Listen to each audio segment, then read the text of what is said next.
what made you say, okay, elementary is not for me, high school is more my thing? I'd been in elementary for 3 years and I wasn't permanent yet. And I just remember talking to other colleagues and expressing that I'd always been interested in high school. And so I committed, I said, I'll do a full year of supplying and LTOs. And immediately, as soon as I was in it, I was like, yes. And I think the thing about elementary school versus high school is elementary school, you know, I mean, the kids are so cute. They're so fun. Yeah. I miss it in some ways. Yeah. Your nervous system is always heightened. Like, you're always putting out little fires. Someone got in a fight. Someone peed their pants. Like, it's just, you know, constant. Whereas high school, I feel like there's longer periods of calm. Okay. You know? All right. Hello, everyone, and welcome back to another episode of Beyond 3 p.m. I am here with my lovely friend, Sally. And Sally, we're just going to get right into it. And you're going to tell the people how we met, because my version is a little bit different. So I would love to hear from you. She kept us organized through Teachers College at York University. And you can fill in all of the gaps from there. All right. So, yeah, I was just thinking about this the other day. So we met in 2018 at Teachers College at York University. And I'm pretty sure we had a mutual friend, Patience, yes, we did. Who I was in a couple classes with. And I think it wasn't until maybe like the second semester I had a class with you. But I knew of you. I knew of Daniela. Right. And and then we kind of created a little crew. Like, it was like you, Patience, Jas, and I. And yeah, we did the 2 years of Teachers College together. And then we're all still teachers, which I think is like pretty amazing. Yes, and we're still friends. And we're still friends. Yes. Still have that group chat. Yeah, we still have the group chat. We're still working through the milestones together, which is amazing. Yeah. I really loved how we cultivated that little group, because during those 2 years, like, we found all of the best and productive ways to work, and we made it through together, literally everything. We didn't do anything illegal. No. We were just very ambitious and focused students, and we still are ambitious and focused people with goals and careers. And you're a mom now, and one of our friends is a husband, and he's not here today, but we wouldn't be surprised if he shows up. If you know anything about our friendship, we throw a lot of shade with Jazz. Hi, Jazz. We'll make sure he watches today's episode. Yeah, definitely. So did anything shape your journey into education? Like, was there a particular teacher, a family member, or your own experience as a student? Yeah, that's a good question. So I think, I come from a family of teachers. My dad's a teacher. My brother's a teacher. His wife is an elementary school teacher.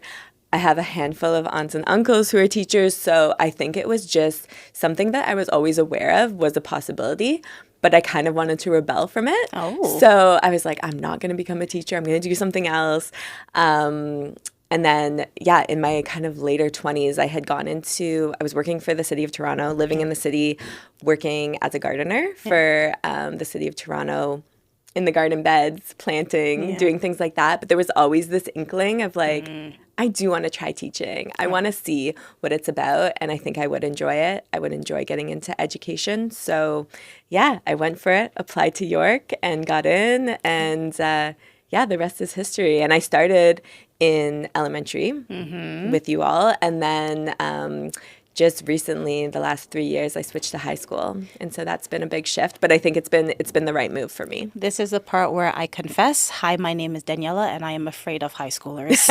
I just wanted to put that out there. I am terribly afraid of high schoolers, because there just seems to be a lot going on with them. And then also my size, too. I'm not the tallest. If I don't want my students to be taller than me. Exactly. And it's just like, how do you look up at them and tell them that their homework is overdue? You know, like, don't you feel afraid? Like, walk me through that. That's a great point. And it's funny because I think elementary school teachers, I get that all the time. When I was going to make the switch to high school, so many of my friends and colleagues were like, are you crazy? Yeah. Like, what? Yeah. But then I made the switch and I was like, now I can't imagine going back. Right. Now that I'm in high school, I love it. And to me, I'm like, kudos to the elementary school teachers, but like, I will never be there again. So I think it's just maybe just personality type. I think, high school students are less scary than than you think. And Okay. Okay. I If you was say in so. Yeah. I was in a grade 9 class before Yeah. I went off on mat leave, and I think that is actually my favorite age because I always was really intimidated by intermediate students, so like grade 7, 8. I mean, I just think it's this time of life where, the hormones are raging. Everyone's, feeling all sorts of things. Yeah. And it can be really hard Yeah. to be a teacher in those grades. Yeah. So I just thought grade 9 would be a continuation of that. Right. So when I got my timetable and I realized I was teaching all grade 9, I was like, oh no, Yeah. what have I done? Yeah. And then being a teacher in grade 9, they come in and there's like this humbling that happens because they're like, oh, I'm no longer this, big fish in a little pond. I'm the youngest. There are kids bigger than me. Yeah. So I actually really like grade 9. I think it's that's cool. good. And it's also, I think it's a time where kids are creating this new identity. However they were defined in, junior high or elementary, they're like, I'm going to start fresh. I'm going to start and see how this goes and, maybe get into something new, get into a new subject. So I like it. It's a cool, I can cool see age. how you identify with that. So Yeah. now this question it's not something that I sent you earlier, but it just Yeah. popped to mind. But considering your background with Mm-hmm. coming from a family with a lot of educators and then also moving from elementary to high school, Mm-hmm. how did you find yourself? How did you find that route? What was that triggering moment, if you had that? Or Yeah. what made you say, okay, elementary is not for me, high school is more my thing? What was that like for you? Yeah, I think it was, I'd been in elementary for 3 years and I wasn't permanent yet. So I didn't have a permanent contract and I knew that it was coming. And I just remember talking to other colleagues and expressing that I'd always been interested in high school.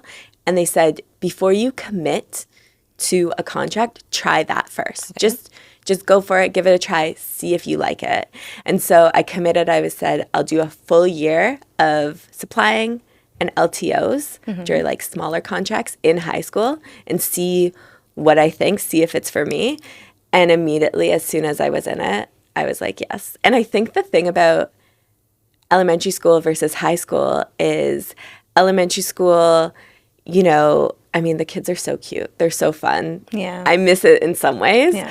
But your nervous system is always heightened. Like you're always putting out little fires. Someone got in a fight. Someone peed their pants. Like it's just, constant. Whereas high school, I feel like there's longer periods of calm. Okay, There's of interesting. course still big emotions, Yeah. big things, but you can go longer stretches Okay. of just having kind of calm, quiet Right. even. And I appreciate that. And I think also around the time I decided to switch to high school, I was thinking like I wanted to have kids. I wanted to be a mom, start a family. And I thought, what is the longevity of my career if I'm with little people all day and then I go home and I'm also a parent to little Yeah, people? yeah. And I thought I would burn out. Yeah. And I think that was the right decision for me. So like kudos to all the teachers who are able to like teach kindergarten Yeah. and then go home and spend time with their like 3 and 4-year-olds. I just didn't think it was for me. Yeah, and that's fair. And I'm glad that you touched on that because Yeah. I used to wonder that all the time. The years when I worked in daycares, whether it's the infant room or preschool, and then even now kindergarten, it's like I hear a lot of teachers and other parents say, it just must be so exhausting. And it's a different type of patience that you have with other people's children Yes. versus your own. And Yes. those who are parents and teachers, they can acknowledge that their patience with their own child or children is a Yeah. lot shorter. Yes. And it's because they've given so much throughout the day. It's like we have like 8-hour days, Yeah. right? And then our brains don't really turn off. And then you have like this other child who's demanding your attention and your affection in a different way. And you're just like, I just need a minute, but you can't get a minute because now you need to go from teacher to mom mode. Yeah. And it's tough. It's it really is tough. I honestly yeah. shout out to all there's so many teachers and parents who do that. But yeah, I just thought for me, I'm like, I don't think I could do it. Well, happy Teacher Mother's Day. Okay. From Sally and I, happy Teacher Mother's Day because Yes. Yeah. Extra respect to all the Yeah. kindergarten teachers who are also parents of young kids. Yeah, it's a lot, but you know what? Yeah, It's people good that do you it. thought ahead, right? Yeah. And it's good to acknowledge like this does not work for me, Yeah. and that's okay, right? I Yeah. don't believe that there's a right or wrong, and you shouldn't be condemned or criticized for making that choice. Like you're happy, and most of our time in this country we spend at work, so you want to be comfortable. You want to feel like you're not Yes. like depleting your energy, whether it's your emotional well-being, your mental Yeah. well-being, your social, like all Totally. of the things all the All the time, and then to things. go Yeah. home and then you look at your beautiful boy who's just like, mommy, I made a picture, and you can't tell what it is, Yeah. but you want to be happy for him instead of being tired, right? So it's 100%. Yeah. amazing though. So I'm happy for you, and I would love to know more about the high school experience. Yeah. So we talked about what inspired you to transition from elementary to high school. So, are there any major similarities or differences between elementary and high school? So I know you talked a little bit about the emotional, like not as many little fires. Yeah. There's a longer stretch, but if you were to delve into the, I guess like the curriculum a little bit, work expectations, especially with what I would call societal expectations of, Yeah. okay, you have a lot of choices to do things. And how does that affect their school day? That's a really good question. Yeah, I think that there are still a lot of similarities Yeah. between elementary school and high school. Students still need a lot of support. Yes, they are older. Yes, they have more independence, but they still are craving structure. They're still craving expectation.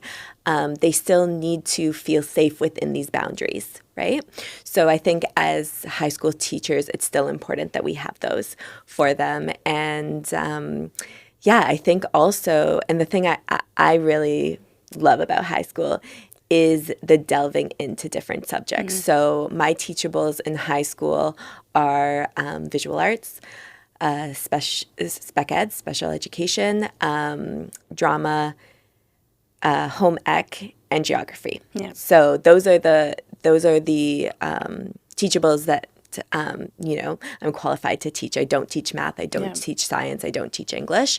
And I think that I really enjoyed. There's something really beautiful, I think, about getting to really delve in a deeper way into subjects. Whereas I feel like as an elementary school teacher, you're just, kind of touching the surface. It's of a bunch of different things, Yeah. which is also, it's really cool. It's such important work, but I enjoy, like let's really dive into the subject and let's really, get into it. Yeah. And what would you say your connection is like with the students, given that you see so many of them throughout your day and in different subjects, different Yeah. classroom, different spaces? What is that like for you? Yeah, I think I enjoy it. I think that it's, again, different than elementary where you have one classroom for the whole day. And I think there is something really special about that. My first year teaching, I was in a grade 6 class. And it's funny because I'll still see those kids out and about. I live in Guelph, and I'll see my grade 6 students, and they'll always be like, "Oh, hi, miss," and get so excited. Yeah. And I'm like, yeah, because Yeah. we spent all day together. Yeah. You really got to know them. Whereas high school, it's, one subject and then they move on. It's rotary. They go to somewhere else. So maybe you know them a bit less, but I still think you are able to, create those connections. And my teaching philosophy, I really enjoy hearing from students. I know we'll touch on this a bit Yeah. later, but I enjoy, participation and hearing about their lived experience, what they're into, their passion. So I feel like by the end of the semester, I would get a good sense of like who my students were and what they were excited about. And so I think it's great. Something High you school. said just brought another question to mind. Okay, so I feel coming from an elementary experience, there's a lot of focus or emphasis to integrate student interests within the classroom, within Yeah. subjects. Now, because you again, you're at an advantage where you see a variety of different personalities, students, Yeah. interests. Are you able to factor any of that into your day-to-day lessons, or is it something that you kind of keep in mind for the following year when you're planning? I know you're Interesting. an LTO, Yeah. or fulfilling an LTO role right now, but how would that, like, what would that be like for you?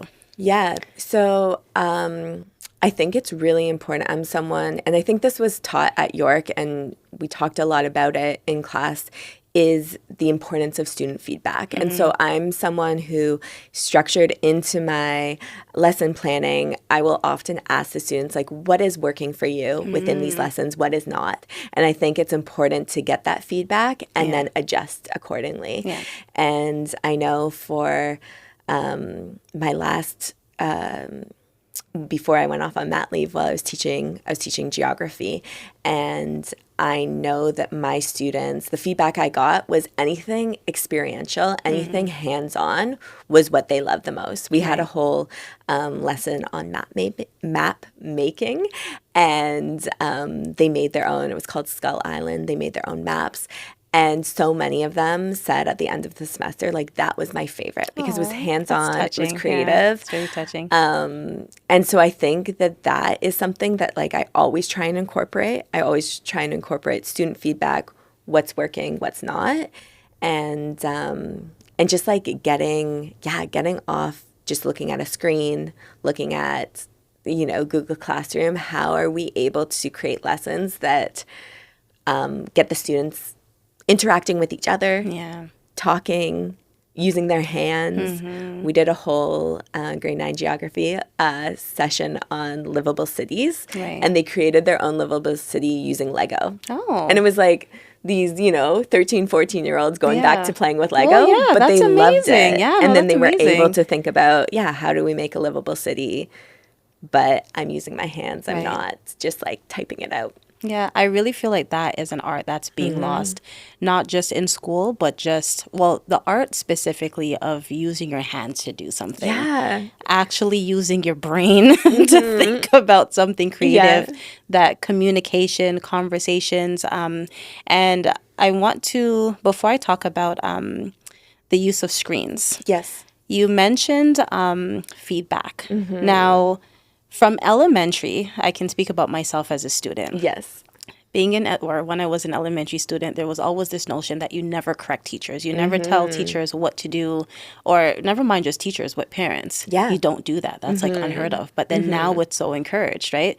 For teachers who actually want to do right by their students, Yeah. we want to hear, like, okay, what am I doing that's working for you? Or what more should I be doing that can help you? Or how can we work together, kind of thing? Because Yes. there's that relationship, or there's that partnership where in the same way we have our responsibility to teach, they have their responsibility to learn. And we need to try to find out how to bridge that gap. And in order to bridge that, even to keep the bridge afloat or standing, you need to get feedback, right? Because it's, I find it removes that old school notion of like teachers being in the classroom, I forgot what they call that theory. The but banking model. Yeah, Teaching. yeah. Yeah. And where it's just like, okay, I am the authority in the classroom and I tell you what to do, how to do it. And then there's no questions. You just do as you're told. Yeah. And if you don't, then good luck next year. Yeah. Like, Right? because you're going to Totally. do this again. Yeah. But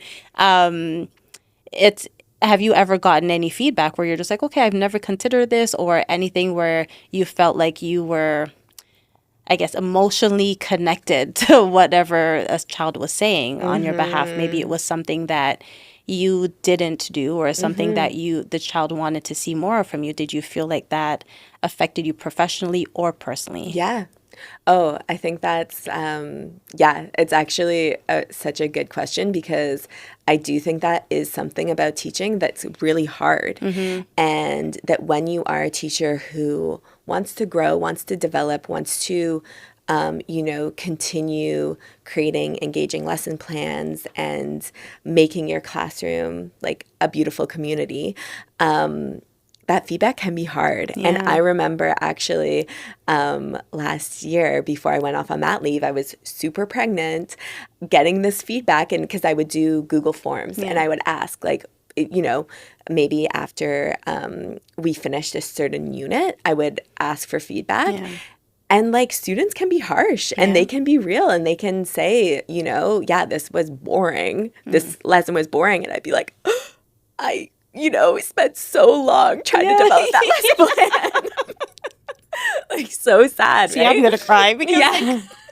that's tough. But I think it just is a lesson in growth, right? Yeah. And being humble and realizing that, yeah, you're not going to get it all 100% of the time. Right. But what can you take from that and how can you change and adjust and just next time do better? Yeah.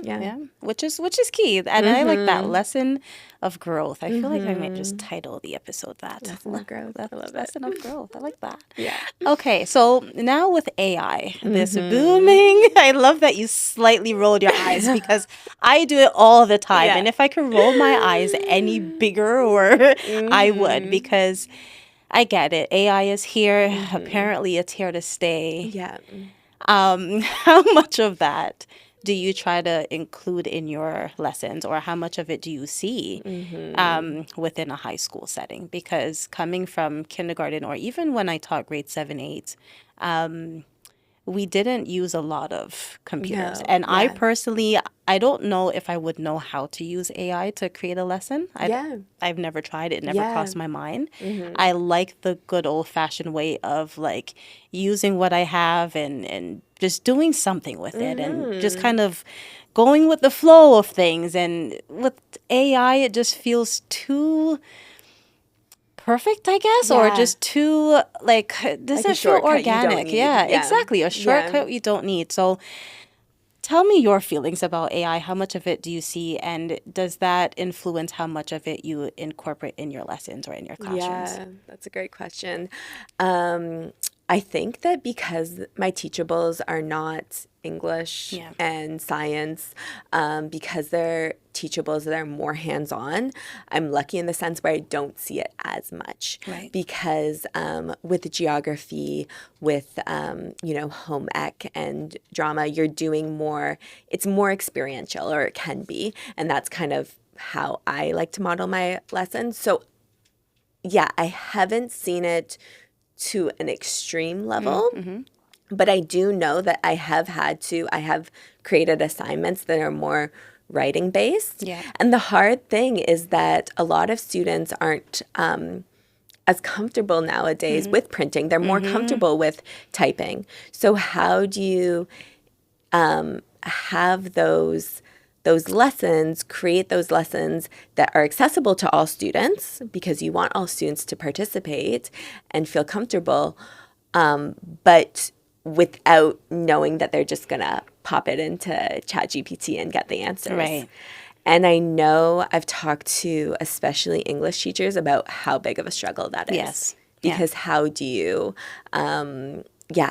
create lessons where you don't have to worry about that? Right. And I think the answer is, though, you have to move away from lessons that are solely written based. I know I was talking to a friend of mine who's actually a TA in university, and she said AI is a problem there. So she actually gets her students to create videos, and they'll, instead of writing the answer, they'll speak the answer. Oh. So that's kind of like a roundabout way Right. of, making sure that those students have that knowledge. Yeah. They're not just regurgitating something Right. online. But yeah, it's a challenge. It really is. And I think that, we just need to make sure that lessons are just, more conversational. That you're looking at how are my students understanding this through conversation, through making a map, showing me. Yeah. instead of And just so you don't become directionally challenged like myself, knowing your northeast, southwest. You know what? I was actually Very thinking that important. because we do in grade 9 geography, we do a lot of compass work. Right. So I had the students like go out with a compass and they had to That find, is so amazing. yeah, Are you offering that for adults? Because like I I want to honestly sign am like, up. should I? Yeah, Maybe I please. should. You Okay. should. We'll get out there with Put our me little on. I'll come to compass. Guelph from Scarborough. I'll do that. Okay, I don't let's know do how I'll it. get there, but hey, we'll, We'll figure it out. Yeah. we'll figure it out. Adult So compass class. I love it. honestly, like we're onto Honestly, something. yeah. We're onto something because Okay. there are so many people, and I grew up around the time before AI was like AI, Part of before it was a thing. Like there was yeah. always technology, but not to this extent where Yeah. it's like the conversation, it's just like the basic conversation skills, or even like the printing. And you mentioned your TA friend, and I've always Yeah. heard of other TAs as well who said like they just don't have time to go through like essays and correct grammar and punctuation, Yeah. capitalization, sentence structures, because they're like, this is not English class. So, like I'm here trying to teach accounting, or I'm here trying to teach like Yes. something else, but we just don't have the time. And part of me kind of wishes that you taught English, because I would love to know what that's like, because I feel like Yeah. and it's starting a lot earlier, which I'm honestly concerned about. Of It's how course. young it's starting, Yeah. with how like little children are able to like continue a conversation, or how to ask questions, or how to print, how to hold a pencil. Yeah. I saw some students from other schools, like grade 5, grade 6, and they're printing. Like my Yeah. kindergartners have better printing than that. Yeah. But again, because we put so much of an emphasis on neatness and starting points, like we Yeah. make sure that they correct that. Yeah. And when I was growing up, like that was also a thing. Like we had Yeah. to erase our work. We had to rewrite things. The red pen wasn't forbidden as it is now. And do you use the red pen in school, like to mark or do any corrections? How do you, if you do corrections? I do, and Yeah. I'm trying to think now if I use a red pen. I Yeah. don't think I do. I think I Okay. use a different color. Oh, you use blue? I think I Ooh, do. Sally. Sally's breaking the teacher codes. Using a I'm blue trying to pen. think. I have to go back and like look at my how it corrects. That's so funny. I'm going to send you a red pen. Yeah, Yes, send I'm going to mail you a red I'll send pen. you a compass. You send me a red pen. Okay. See, there we go. There we This is us like working together. This is great. So, good. so now with so the hands-on, and I can Yes. imagine you have a lot of like conversations that's happening organically. And I don't want to put Yeah. words in your mouth. You can tell me about your experiences. Do you encourage a lot of group projects? Are these assignments like independent? Because another fear of mine when it comes to high schoolers, I don't want to judge them. A lot of times they seem like they would be uncomfortable in social settings. Yeah. Whereas so if you were to, and this is again, maybe it's me making presumptions, but if you were to say, okay, like I want you to work with this person, Yeah. someone who's not a friend. Yes. And then it just seems like an initial anxiety attack where it's just like, oh my God, I have to talk to somebody face to Yeah. face. Yeah. So do you see any of that in your classroom? Like this episode is more for me because I would love to know. Yeah. Like you said, it's nothing to be afraid of, but I'm Yes. just bringing all of my thoughts Your to you. thoughts, You are your- my spokesperson for high school. Yeah. No, and Yeah. I think it is a real fear, and I definitely do see it in high school students because I think that even though in the classroom, in my classroom, they're sitting at desks, but shared desks, Yeah. not just like one desk. I do encourage a lot of like group conversation, group discussion, group projects. I think that community building is so important. But I do see the real fear with a lot of students of engaging with their classmates. Yeah. And I think it's just, this constant screen time, this constant, ability to just be on their phones and not in the classroom but outside of the classroom. I think it does create this generation of students that have fear and real problems when it comes to social interaction. Yeah. And so, because while we can do all we can as teachers within the classroom to make sure phones are not out and away, Yeah.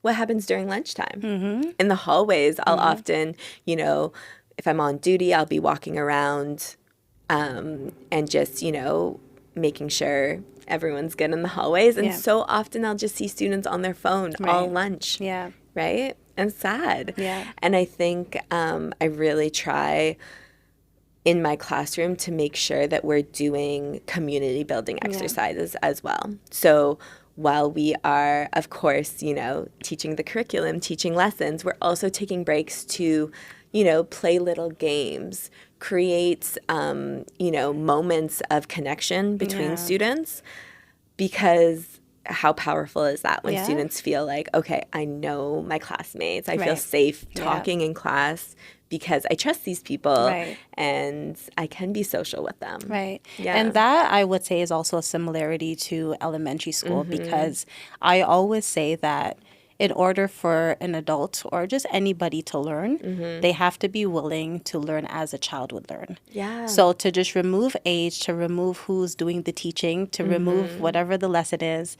they have to allow themselves to, okay, I'm an open slate. I'm willing to learn, in the same way that children come to school or whatever it is you're showing them. There's like always that willingness, that interest, that eagerness. We're just like, okay, I want to know this and I want to do this well, And then I love that you're able to take a break from curriculum and say, like, let's talk about something else. Let's actually play Duck Duck Goose in art class. Maybe not, but it's just, but you're forming social connections. Right? And then when they get older, it alleviates the stress, or at least I think it should alleviate the stress of having to approach someone, having to get up and say, hey, nothing is happening. Let's start someone. Someone is willing to take initiative.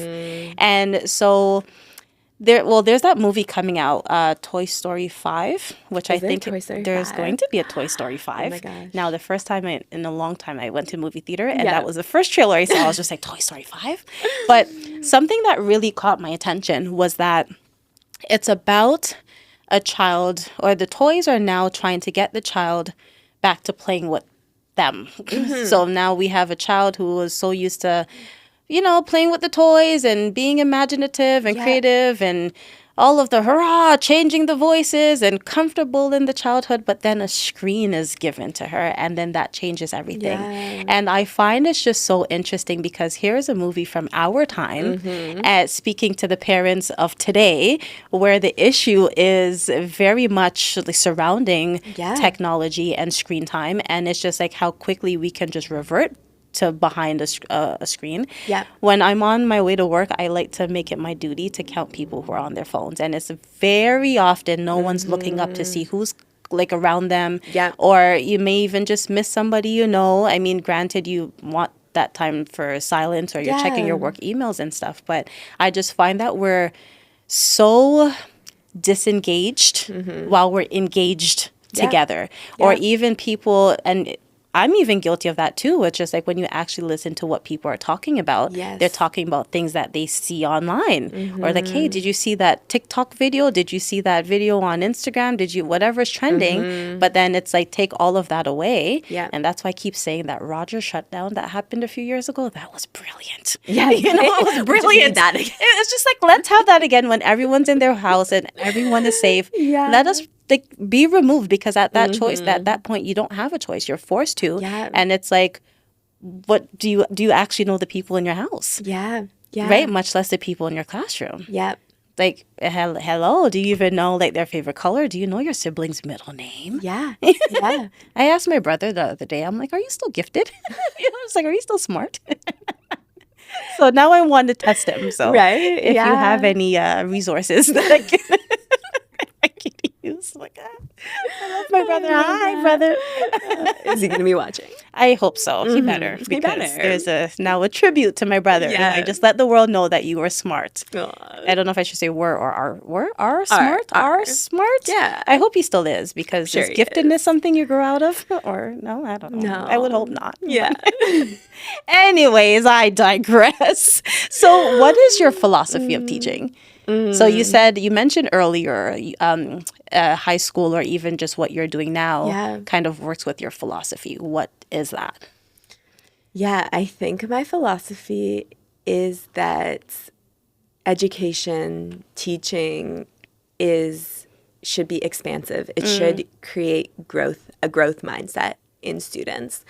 And just as teachers, like I never want to stop learning. Yeah. And I never want to stop, growing and working on the craft of, education and being better.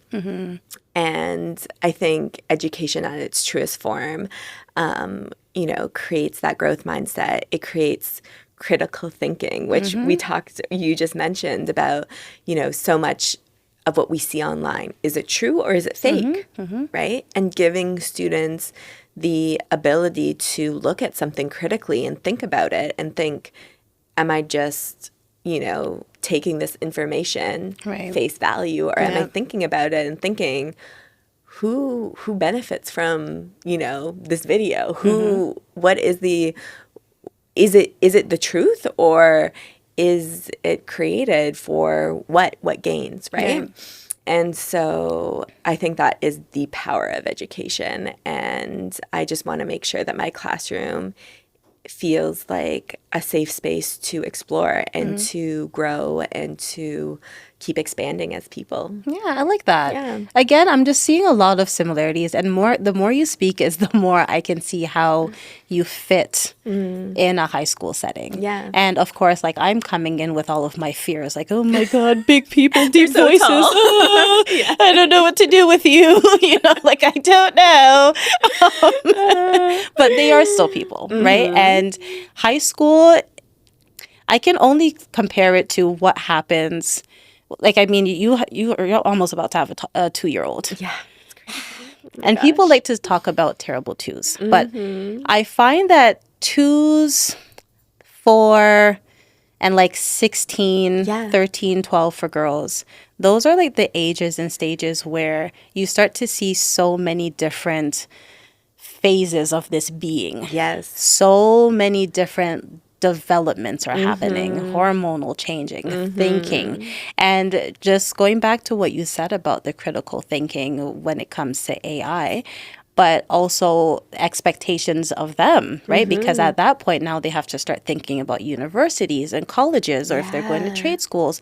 What if I'm not smart enough to get into university? What if I don't have the grades? What if I'm doing this because my parents want me to do this? Or what if they felt like you, somewhat obligated to continue with the teaching because everyone is a teacher in the family? So there's a lot of questions I can imagine that happens in the mind of the average in like a school aged a high school student mind. And I would love to speak to a guidance counselor in high school just to see what it would be like or how they would help navigate that. I didn't have the best of guidance counselors when I was in high school, but I find that there's a lot of uncertainty with what the world expects them to know. And then also, too, if you were to throw in their physiology and like their maturity, like whatever they're able to like comprehend, it's just like it's either above them or they're just beyond certain things. And it just seems like this, again, a big gap in between just everything. And it's just like you have all these fingers, all these people saying, oh, you need to be an accountant, or I'm not paying money for you to go to art school. And then right then and there, their dreams are shattered. And it's like, where do I go? Because I have been told all my life what to do, where to go, how to end up. And then now I actually have thoughts for myself. How do I navigate through those thoughts? Who do I talk to? Like, what goals do I have for myself? What rules can I set? And still be like a good child. There's so much pressure on high school students, and I really see that. And I think that, just as you said, it's this pivotal age where, their brains are firing in new ways. Their identities, they're becoming, really coming into who they are. And it's a lot to ask. And then on top of that, like choose a career. Figure out where you want to go. A part of me really thinks that, like bring back grade 13. Like let students have a bit more time to develop themselves Yeah. and figure out like, where do I want to go? Exactly. Because I remember when I went to university, you know, I was 18 Yeah. and it was just kind of like, well, I guess this is, you know, what I'm going to do. And I really struggled the first Yeah. year because I just really had no idea. I had no Right. idea of like, yeah, who I was, what was passionate about learning. And I think I see that in a lot of students. Yeah. Yeah. Just not knowing. I also think it would help if high schools had more trades programs. Yes. Or not just going out to co-op, but I think just having more hands-on stuff. And I think we need that now more than ever. I think so too. Again, a lot of people would say, oh, well, technology is on the rise. And, you know, if you Yeah. go into anything like, I don't know, tech-based or whatever, then you're good forever. But it's just like, I don't think that's the way anymore. I don't Yeah. think that's the only way, though. That's the No. thing, because it's like now we are putting the idea out there that this is what's making you money. A lot of the young people, the modern day young people, that's what I call them. The modern day young people, they have it in their minds that they want to be social media influencers. But a lot of these social media influencers, they also have degrees. Yeah. They came out of a job. They're Yeah, probably they still have working a backup. job. Yeah. You know, so it's Yeah. not just about that. And there's No. there's a lot more that goes into speaking to a camera or setting up a selfie stick. Yep. Traveling the world. Yeah. Like there is a business aspect of that. Yeah. And then with business comes math. Yep. There's interviewing, asking questions, communications, right? Yeah. There's still a lot of so things that many you moving still need to, pieces. to consider. And I find that every year, again, this is me from the outside looking into what I think of high school, it's that we're just creating more of like generational like robots to kind of just construct them in the same way where it's just like, okay, this is the year where we're going to have all of these kids go into that career, and then we have that taken care of, and then maybe next year or in the next 4 years, okay, there's going to be something big. We're like, okay, we need I don't know, more scientists, and then all of a sudden everyone wants to be a scientist, and then it's just like we're just kind of just moving the path, and it's like we're dictating without even realizing what they think, and then somewhere in all of that they're just like, but I really just want to be like a TTC worker or something, and it's Which like you we go back need, to right? we It's still need important. drivers, right? Yeah. And then we go back to that inner child, and I can just hear more of my kindergarten voices where there's like, I want to be a nurse. And lately they've been playing mommy a lot. Okay. Oh, yes. And oh, yes, we have a radiologist. I didn't even know Oh. that they knew what that is, but they Wow, use impressive. so they use the big Lego blocks, and then they scan the babies or the pregnant bellies, and then they determine cute. what kind of baby they're having. And I watch them play, and I'm like, how do you guys know this stuff? And then, of course, their explanation has nothing to do with their play, No. but I listen to them and I say, thank you for sharing. Yeah. And so I would love to know if high school students, if they have that opportunity to just say, okay, this is what I want. How can I get there within the 4 years that I'm here in the school? Yeah. And I would love to know if you have any colleagues who I can speak to, because I want to pick more minds. I want to pick more brains, because Yeah. again, this world feels so far removed from me. Yes. Not only geographically, I'm smart enough to know that I'm far away from Sally, but but also professionally as well too, Yeah. right? Yeah. So it's like I can come in and say, okay, yes, I need a teachable, but I don't think I personally would be ready for a lot of the moving parts that comes with the social and emotional cognitive developments Yeah. of the modern day young people. Yeah. Yeah. So I know I'm not yet ready for that. yes. I barely made it through grade 6. I But- mean, I think you'd be great. Personally, I think you'd be great. But That's what they all say. but I do think that is what like high school needs.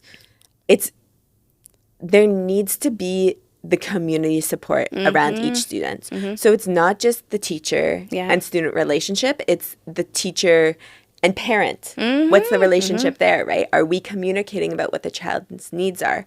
What about counselors? What about guidance counselors? How are they involved, right, in the student's success? So it's like many different people helping this child succeed and move on. So I think that is maybe like take some of the weight off your, like you could go into high school because you don't need to be all those things for that child. Right. And we talked about on one of the episodes, we talked about stakeholders, right? And a lot of times we have people who remove themselves from the community, people who may have fears similar to myself and say, oh, these young people, they're so disrespectful. They have no manners. When I was growing up, we couldn't do that. But then, yes, we're in a different time. But then these are young people who still need love. They still need guidance. Yeah. Despite what they may say or what they may do, a lot of times I feel they're just acting out of whatever someone else is doing. And so it's like now we're removing self and then we're now taking on the identity of other people. But then here's where we need more people from the community to intervene. Yeah. And do you know how involved parents are in high school? Like, do they come out to parent-teacher interviews? Is that still a thing in high school? It's still a thing. Okay. And I think it really depends, right? There's such a vast, there's students whose parents are very heavily involved, which is great. I do think that I also see parents who are maybe so heavily involved that there is, again, like a lot of pressure on these students to be super successful, to go into a certain career path. And I see that pressure, the toll it can take mentally. Right. So that's one extreme. And then there's also the extreme of parents who, might be very busy, right? In their lives, might be, working multiple jobs. And there's all these factors that might be preventing them from being able to show up in a way that their student is needing at this time. So that's hard too. So you see the full spectrum. Yeah. But I think all parents, they want the best for their child, whether they're able to be there or not. And but yeah, you're having to navigate these parents who are, emailing you often about, what the curriculum and is my child, progressing and how well are they doing? And then you have the parents who you're emailing and being like, can we set up a phone call?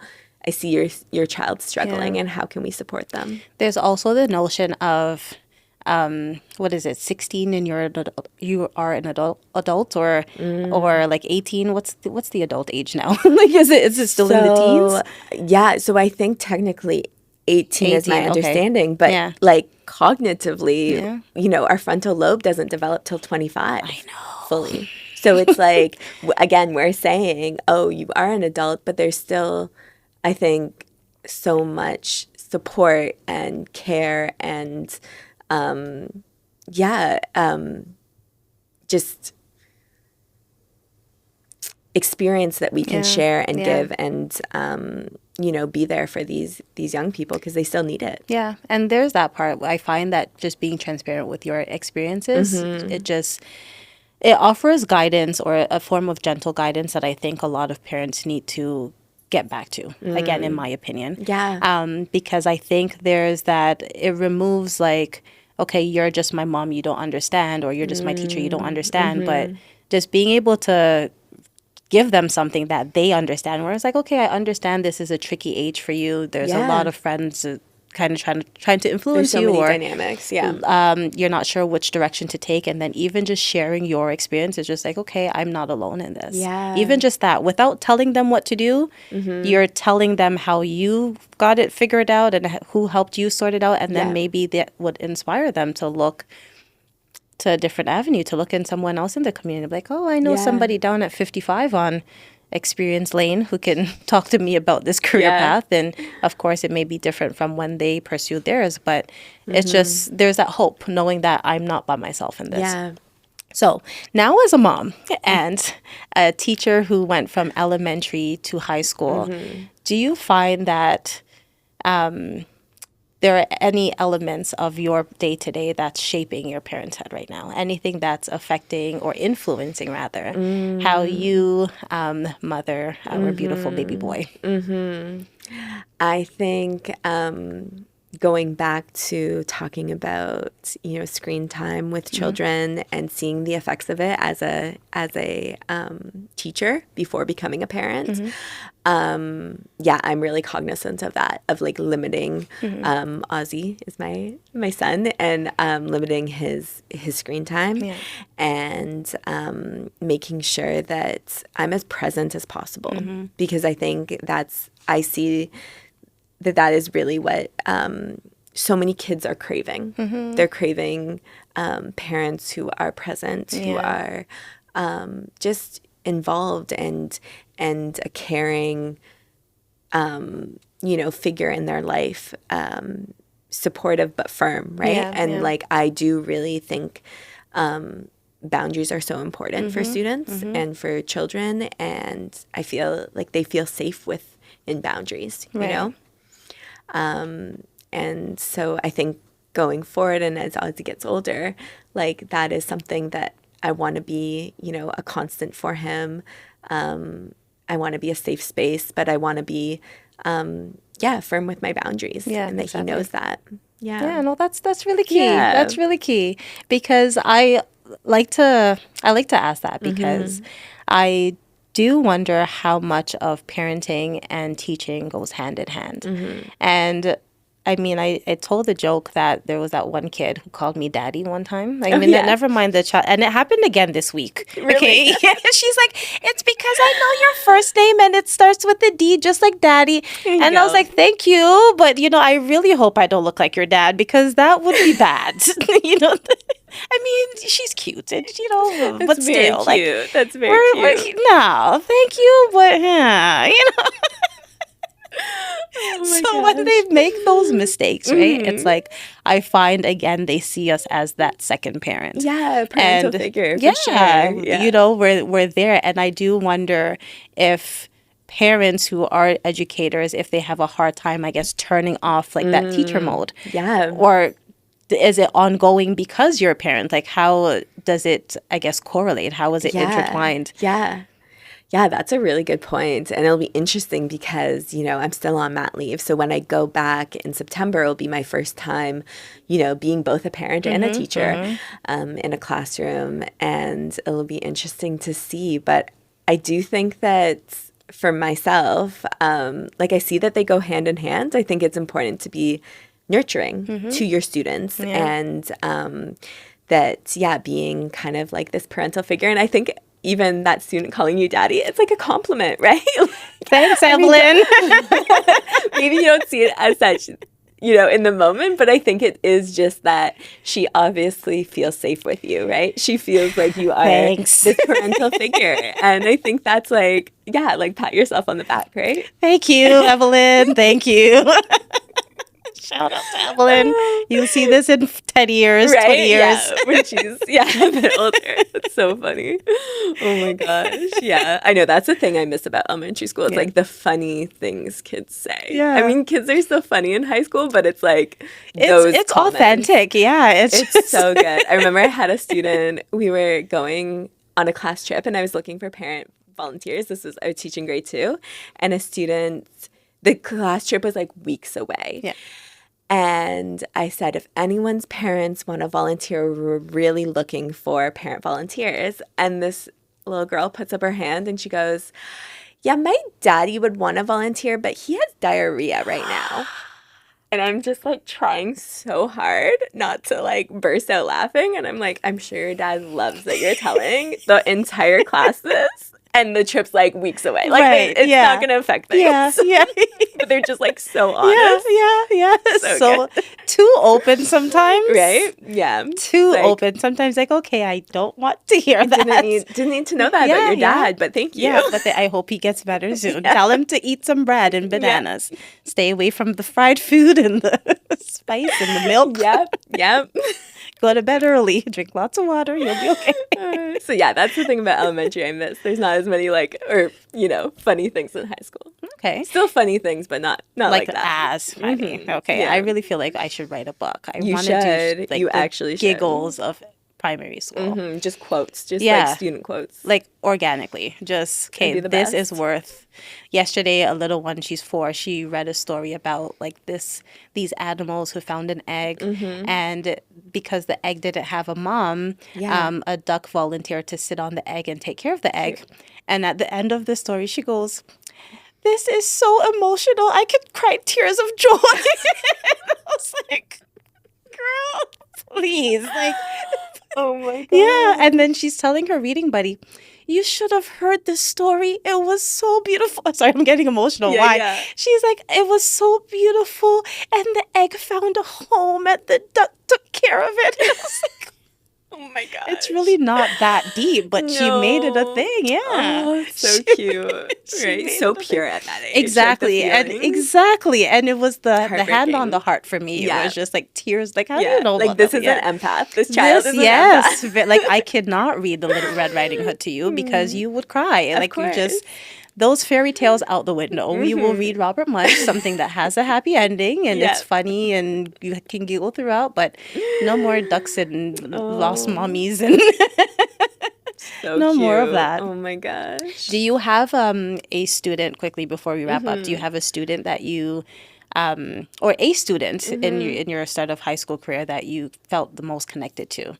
Oh, that's a good question. There's been a few. Like there's been a few students who I just like for various reasons, whether it just be like sometimes it's a student that's like not necessarily like the best, not handing in their work all the time Yeah. but just engaged Yeah. and curious. Like I love a student that comes and is like, yeah, I want to learn. I'm excited. Yeah. And or students that, don't start out like that, but by the end kind of warm up to the subject, warm up to the class. And like I love seeing that growth. So there's a few students where I think I'll always be like, oh, I want all my students to do well and Right. succeed and, Yeah. find success and however that looks for them. But yeah, there's definitely some students where, I'll be so curious Yeah. how their life turns out. Yeah, it's a And different kind of love. It's a different kind yeah, of, and does it mean that we have favorites? no, There's sometimes, and as people too, like we need a little bit more of something. yeah, And you can you identify can that identify that with within some students. a learning Yeah, space, and I get what you mean. And it'll be yeah, nice if they come back, if they come back yeah, and say, "Sally, this is what I'm doing," and yeah. I Or never forget, or even yeah. teaching elementary, it's funny because the first year I was teaching grade 5, 6 split, and now I'll see those same students on the bus, and they're going to high school, and it's like, oh, Yeah, I they're watched growing you grow. up. Yeah, Yeah, yeah. it's so sweet. Yeah. So yeah, and I'm sure there'll be times in the future where I'll just be out in the world, and someone working at a shop will be a Yeah. student I had, and Yeah. it's really Yeah. cool. I mean, we're in such a privileged space as teachers. I Yeah. mean, it's like these outside experiences. When you see them later, you see like, even if they don't end up in a career, but No, whatever they end up doing with themselves, it's nice makes to them see their happy. journey, right? And nice Yes. to see that they're still around, they're still in the community, they're still giving back, and Yeah. I love that. I love that. That honestly warms my heart. So There's I like something so to, cool. yeah, I like to end my episodes with a dare to dream. So what do you aspire for yourself, whether professionally, personally, and what are the steps that you're going to take going forward? I think I would like to continue teaching high school. I would like to continue working. Before I went off on mat leave, I was doing geography. I would like to continue that for a little bit because I think I want to keep developing my lessons and making them better. And I had a lot of fun with that curriculum. But I think after a while, I'd like to shift and move into visual arts Oh, yeah. because I love visual arts. I love teaching it. And I think that I'm someone who would really enjoy, a visual arts classroom. But I think that is something beautiful about teaching is that it doesn't need to get stale. There's Exactly. always Yeah. different areas you can move into and grow within. And I think that's something, just very exciting about the work itself is that I'll do geography for a little bit. if that starts to get stale or I start to want to, expand, I'll do another teachable. Yeah. Or I'll get, I'll get my guidance. Yeah. I'll Yay. Then yeah. we'll have to have her back. Right? I'll do something else. But I think, within education, at least for a while. That's good. That's good. And don't forget about the adult compass class, please, because you Here already we have your go. first student. Right. And I hope that the viewers listening to today's episode will also want to join in and Put a link at the bottom. Put a link at the bottom when you get a link, because you don't want to give the people false hope. No. Okay. So thank you for tuning in. Thank you for being here with us today. It was such Thanks a for having pleasure me. speaking with you. Yeah. And I really hope that you enjoyed this episode as much as I did. It was great seeing you. Please be sure to kiss Ozzy for me when you see him. And all the best to you and your future endeavors. This is Daniela, and we are out until next time.